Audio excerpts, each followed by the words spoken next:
kayaknya rasanya gak mau kita tidur, takut itu sekali.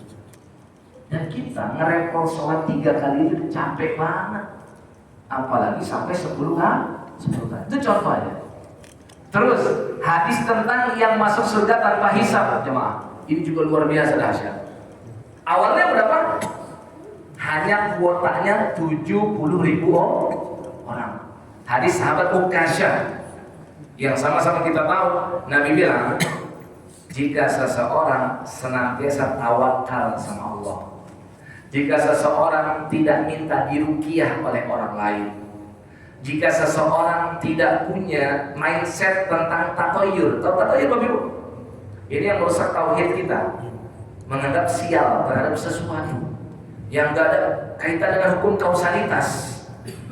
Apa sih kaitannya gunting kuku di malam tertentu bisa jadi miskin? Gak ada. Itu namanya tatoyur.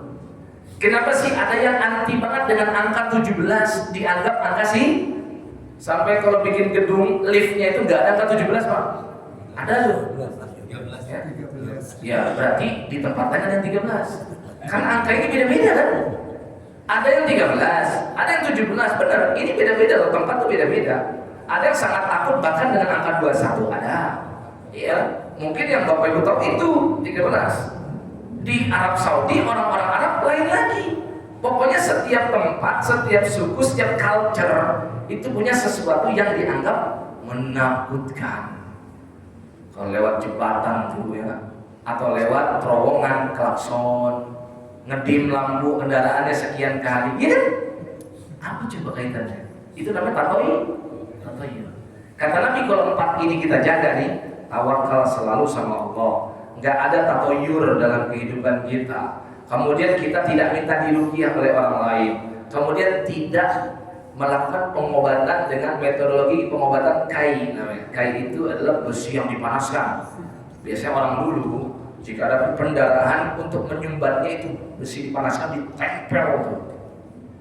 4 ini kata Nabi, orang bisa masuk surga tanpa hisab. Langsung Pak. Masuk tanpa hisab berarti apa? Berarti di padang mahsyar dulu. Habis dari padang mahsyar ke telaga Nabi kan? Habis dari telaga Nabi, dia nggak perlu melewati ujian hisab mizan. Langsung lewatin sih dengan cepat dan menunggu Nabi di tempat yang namanya Qantoroh. Ini tempat penantian sebelum masuk surga. Karena yang berhak masuk surga pertama siapa? Rasulullah Muhammad SAW. Dan Nabi masih sibuk untuk menyelamatkan umatnya. Ini contohnya privilege yang didapat orang yang masuk surga tanpa hisab. 70.000 awal kuotanya. Tapi kata Nabi apa? Fastazattu Rabbi. Aku minta tambahan kepada Allah. Tuh lihat betapa Nabi perjuangan.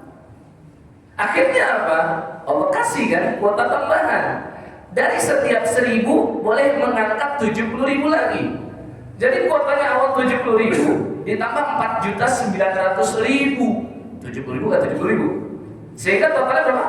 4.970.000 orang. Banyak gak Pak?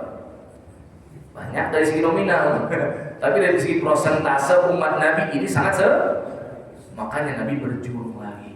Dalam Musnad Imam Ahmad dari sahabat Abu Hurairah, Nabi bilang fastazattu Rabbi. Saya minta tambahan lagi, terus tambahan lagi. Lihat perjuangan Nabi. Akhirnya Allah kasih tambahan kuota yang sangat banyak. Kata Nabi SAW, wasalasu hasayatin min hasayati Rabbi. Nanti akan ada orang-orang yang Allah ciduk dengan 3 kali cidukan. Mereka semua masuk surga tanpa hisab, tanpa azab. Mau Pak masuk surga dengan cara begini? Mudah-mudahan kita semua, keluarga besar kita juga, orang-orang terkasih kita juga. Ini agung sekali. Tapi yang ingin saya sampaikan, lihat perjuangan Nabi sampai ke sana. Begitupun asalnya Allah kasih tahu Nabi cuma 10 hari, tapi Nabi tahu kan betapa lemahnya umat akhir zaman.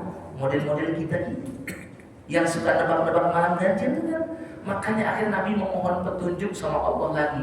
Akhirnya dipotong 50% Pak. Udah malam genapnya, bagi orang yang nggak mampu nih untuk 10 malam full, udahlah ambil malam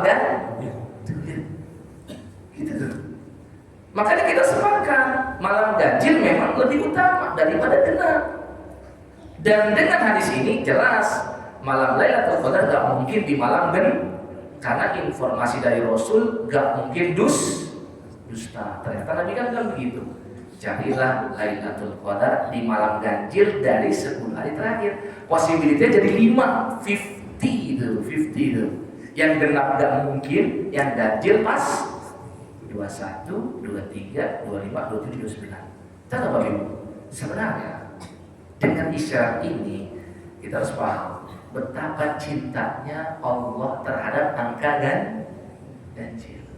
Itu rahasianya. Ya, ini bukan cocok logi. Kita lihat sholat, bilangnya ganjil kan? 5 kali sehari semalam. Tawaf 7 kali memutari lagi-lagi angka ganjil. Allah ciptakan langit 7 lapis. Saya hanya mengutip perkataan ulama besar yang namanya Imam Al-Aini dalam kitab Syarah Sahih Bukhari. Jadi Sahih Bukhari bukan cuma Ibnu Hajar, ada di antara Imam Al-Aini. Jadi kalau dibilang cocok logi, paling enggak ini cocok logi yang dilakukan salafus sholih. Masih perlu kita pedulikan daripada sekedar cocok logi manusia sekarang. Kata beliau, karena berdasarkan hadis Innallaha witrun yuhibbul witro, sesungguhnya Allah ganjil, yaitu tunggal, esa, satu, maka dia mencintai bilangan ganjil. Makanya kita belajar lewat Lailatul Qadar ini, kita diedukasi oleh Allah untuk memuliakan segala yang ganjil. Wudu sekali sah, 2 kali utama, 3 kali sempurna. Berapa banyak angka-angka ganjil yang dikaitkan dengan ibadah kita? Karena sesungguhnya Allah sangat mencintai bilangan ganjil. Bahkan sholat berjamaah kita, kata Nabi SAW, 27 derajat. Kalau ada riwayat lain 25, dua-duanya angka ganjil. Ini yang kedua. Rahasia ketiga, Lailatul Qadar. Allah berfirman, Inna anzalnahu fi lailatil, sesungguhnya kami turunkan Al-Quran di malam Lailatul Qadar. Dalam kajian singkat kita ba'da zuhur, kalau jemaah masih ingat ya, hadir saat itu saya mengisi di sini, saya sampaikan kan, hadis sahabat Wasilah bin Asqa radhiyallahu anhu. Hadis ini sahih. Malam pertama Ramadan turun suhuf Nabi Ibrahim. Malam ke-7 Ramadan turun kitab Taurat ke Nabi Musa. Kemudian malam ke-13 Ramadan turun kitab Injil ke Nabi Isa. Malam 19 Ramadan turun kitab Zabur ke Nabi Daud. Dan malam 25 Ramadan turun Al-Quran. Ini malam berapa? Coba hadirkan perasaan ini. Ya, dan kita sudah jelaskan ya, bukan turun ke Nabi, tapi turun dari Lauhul Mahfuz ke Baitul Izza, dan turunnya ini jauh sebelum adanya Rasulullah Muhammad SAW. Baru dari Baitul Izza ini malaikat Jibril turunkan ke hati Rasulullah SAW. Jadi dari langit ke hati. Tapi kenapa Allah ikat anzalnahu fi lailatul qadar, Quran dengan Lailatul Qadar? Kalau kita ingin tahu amalan apa yang paling utama di Lailatul Qadar, jawabannya gak lain gak bukan Quran saja. Orang bisa bilang, Ustaz tapi sholat, kan kata Nabi, man qoma Lailatul Qadri, ada kan hadisnya? Siapapun yang sholat malam di malam Lailatul, diampuni dosa. Coba kalau kita buat pertanyaan lain, bukankah dalam sholat yang kita baca apa? Dan bukankah kata Nabi, seafdol-afdolnya sholat yang paling panjang berdiri? Waktu berdiri apa yang kita baca? Apa yang kita baca? Al-Quran. Orang bilang, Ustaz, doa juga utama. Ya, tapi doa yang paling utama, doa yang dikutip dari ayat-ayat Al-Quran. Al-Baqarah 201 kan doa gacoan kita tuh. Rabbana atina fid dunya diambil dan dikutip dari Quran. Rabbana hab lana min azwajina, Quran lagi. Rabbana zalamna anfusana, doa taubatnya Nabi Adam. Al-A'raf 23. Rabbana zalamna anfusana wa illam taghfir lana wa tarhamna lanakunanna minal khasirin. Istighfar Nabi Yunus, alla ilaha illa anta subhanaka inni kuntu. Lihat, doa-doa yang utama itu dikutip dari Al-Quran. Jadi kalau sudah di malam ganjil, porsi terbanyak kita untuk ibadah adalah Quran. Kalaupun doa dikutip dari Quran, kalaupun sholat diperpanjang dengan banyak baca Al-Qurannya. Makanya Quran diikat dengan Lailatul Qadar. Kalau ada orang bertanya, Ustaz, amalan apa supaya dapat Lailatul Qadar? Udah, itu kuncinya satu, intens dengan Al-Quran. Baik bacanya, tadabburnya, tadarusnya, mempelajari isinya, atau bahkan tahsin dan tahfiz, menghafal Quran. Berikutnya rahasia yang keempat, tanazzalul malaikatu warruhu fiha. Bukankah di malam Lailatul Qadar turun siapa? Malaikat dan malaikat Jibril. Bayangin ya, malaikat. Bahkan Bapak Ibu, fun fact-nya, kata Al-Qadar secara bahasa maknanya bukan cuma satu, kemuliaan. Biasanya kita Lailatul Qadar malam sebenarnya di antara makna Al-Qadar itu sempit loh. Banyak ayat, innallaha yabsutur rizqa liman yasha wa yaqdir.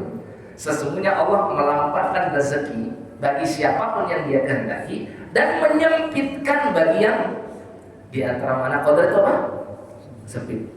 Kenapa Lailatul Qadar disebut dengan Lailatul Qadar? Karena di malam tersebut bumi ini sangat sesak, sempit karena banyaknya malaikat. Harus kita ingat. Jadi kalau kita membayangkan ini saat ini malam Lailatul Qadar, harusnya kita juga menghadirkan perasaan di tengah ibadah kita banyak sekali malaikat saat ini. Apa tadabbur kita yang berkaitan dengan ayat ini? Maka senantiasa dekatlah dengan malaikat, karena ada banyak amal-amal yang sangat dicintai oleh malaikat.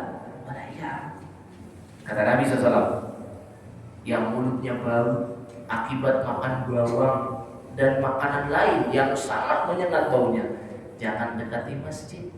Kenapa demikian? Karena malaikat risih sebagaimana kita juga risih dengan baunya. Makanya di malam-malam ganjil pastikan kita tuh dalam kondisi yang wangi, bersih, yang membuat malaikat tuh senang membersamai kita. Ada amalan lagi kata Nabi SAW, innallaha wa malaikatahu yusholluna 'alal mutasahhirin. Allah dan malaikat senantiasa mendoakan orang yang sedang makan sahur. Sahur kita aja dibersamai oleh malaikat. Kata Nabi SAW, yang dalam kondisi wudu di masjid ini iktikaf, malaikat mendoakan tiga kan? Allahumma gfirlah, Allahumma arhamhu, Allahumma tub alaihi.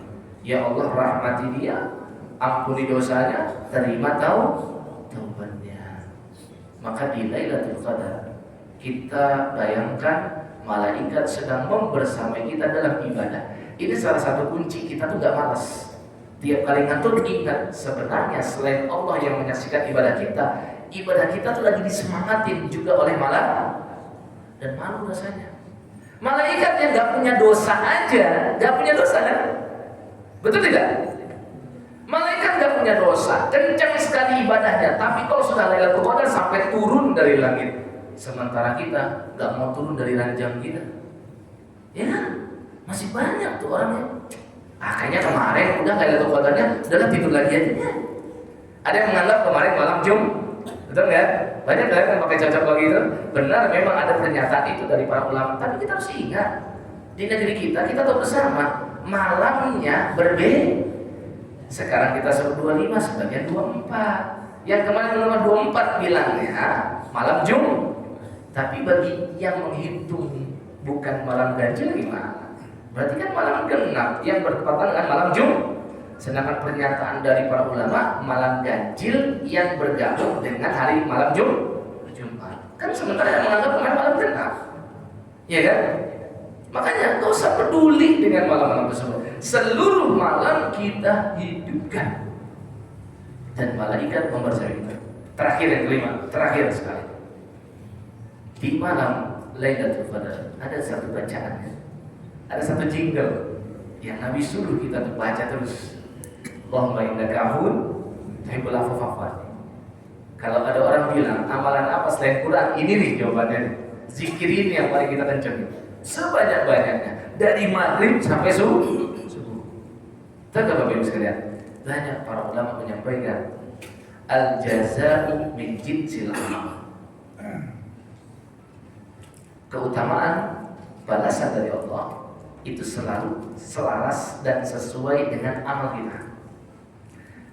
Ketika di malam Lailatul Qadar, yang paling kita idamkan itu sebenarnya bukan khairun min alfi syahr itu, tapi adalah afwullah itu. Makanya dibaca ya Allahumma ya Allah innaka afuwun, sesungguhnya engkau maha pemaaf. Tuhibbul afwa, sangat suka memaafkan. Fa'fu anni, maka maafkanlah kesalahanku ya Allah. Yang dipilih itu kan bacaannya, betul tidak? Kita minta afwullah. Para ulama menyampaikan ada perbedaan yang sangat kontras antara maghfiratullah dan afwullah. Maghfirah benar artinya ampunan dari Allah, tapi berdasarkan kata ghafara yaghfir yang artinya menutup. Orang yang mendapat maghfirahnya Allah sebenarnya dosanya itu bukan dihilang, tapi di buku catatan amal salahnya diberi penutup oleh malaikat seakan gak ada. Makanya di yaumul hisab kata Nabi SAW, setelah Allah sebut dosa yang pernah dilakukan si hamba yang satu ini, dia kan ngaku tuh, ya Rabbi, iya saya melakukan itu semua. Apa jawaban Allah kepada hamba ini? Hai abdi, hai hambaku, satartuha laka fid dunya wa ghafartu laka al-yawma. Selama ini cuman aku tutupin, sehingga dosa-dosa dan kesalahan kita kan sering banget orang nggak tahu ya. Ya, kayak saya begini, orang manggil ustaz di depan pakai gamis, berkopiah, berjanggut, berapa banyak yang hormat, tapi yang paling tahu bobrok dan jeleknya siapa? Istri saya, anak saya. Allah tutupi kan kejelekan itu dari pandangan jamaah semua. Padahal Allah yang maha tahu kamu tuh jahat, kamu tuh banyak salah, kamu tuh kasar sama pasanganmu, kamu terhadap anakmu begini dan seterusnya. Tapi perbuatan dosa kita ditutupi sama Allah. Dan sekarang kata Allah, baru aku hapus dosa itu. Artinya yang dapat maghfirahnya Allah sekedar ditutup, dan ada pembahasannya ketika dihisab. Tapi Bapak Ibu, kalau afwullah itu akan didapat di buku catatan amal salah kita, benar-benar dihapus. Sehingga dengan dihapus di yaumul hisab tidak ada lagi pembahasan dari Allah. Inilah yang Allah maksud dengan hadis qudsi, wala ubali, aku enggak lagi peduli dengan kesalahanmu sebelumnya, karena sudah dihapus. Dan itulah yang kita inginkan di Lailatul Qadar. Maka bacaan yang Nabi pilih bukan Allahumma innaka ghafurun tuhibbul maghfirata faghfirli, bukan itu yang dipilih. Tapi Allahumma innaka afuwwun tuhibbul afwa fa'fu anni. Dan agar kita dapat kemaafan dari Allah yang sempurna, kita juga wajib memaafkan orang dulu juga. Maafkan sehingga kita dimaafkan oleh Allah. Lihat bagaimana seruan Allah kepada Abu Bakar dalam surat An-Nur, ya, surat 24 dari ayat 11 sampai dengan ayat 22. Itu ayat turun buat membersihkan reputasi keluarga besar Abu Bakar. Di ayat 11 dan 20-nya Allah membersihkan nama Ibunda Aisyah yang dituduh berzina dengan sahabat Nabi Sofwan bin Mu'attal. Dan di antara yang menyebarin berita hoax itu siapa? Seseorang yang selalu diberi uang rutin sama Abu Bakar. Namanya Mistah bin Utsatsah radhiyallahu anhu. Dia masih ada hubungan kerabat sama Abu Bakar. Dia dari kalangan menengah ke bawah. Tiap bulan atau tiap pekan, pokoknya rutin Abu Bakar selalu ngasih makan, ngasih duit, dinafkahi lah. Tapi kebaikan Abu Bakar dibalas apa? Ya? Nah, jadi dia ini termasuk yang nyebarin di Aisyah serong, Aisyah begini, Aisyah. Dan kira-kira sakit hati nggak seorang Abu Bakar? Kita udah baik bertahun-tahun, ternyata dia menyakiti kita, nusuk dari bel. Tapi tahu nggak? Seruan dari Allah di ayat ke-22, wala ya'taliul fadli minkum was-sa'ati ayyutu ulil qurba wal masakin wal muhajirin fi sabilillah. Jangan sampai orang yang mapan, yang kelas menengah ke atas, yang kaya raya, yang kuat finansialnya, jangan sampai dia bersumpah dengan nama Allah nggak mau lagi memberi kepada kerabat, kepada muhajirin, dan semua ini ada pada sosok Mistah bin Uthalah. Jadi yang salah siapa Pak? Yang salah Mistah. Tapi yang ditekan sama Allah untuk memaafkan siapa? Abu Bakar. Sampai di bagian akhir, wal ya'fu wal yasfahu ala tuhibbuna an yaghfirallahu lakum. Seakan-akan Allah ingin bilang, hei Abu Bakar, maafkan, wajari aja perbuatan dia. Memang dia tingkat imannya gak seperti kamu maafin aja. Bukankah kamu sangat senang dimaafkan sama Allah? Makanya setiap mengucap Allahumma innaka afuwun, selain kita berharap Lailatul Qadar, kita juga ingat orang yang berbuat salah sama kita. Maafkan kesalahannya, ikhlaskan, sehingga Allah pun mudah memaafkan kesalahan kita. Semoga kita seluruhnya diberikan oleh Allah karunia Lailatul Qadar. Amin ya rabbal alamin. Saya akhiri, saya tutup dengan melafalkan subhanakallahumma bihamdika, asyhadu an la ilaha illa anta, astaghfiruka wa atubu ilaik. Wassalamualaikum warahmatullahi wabarakatuh. Waalaikumsalam.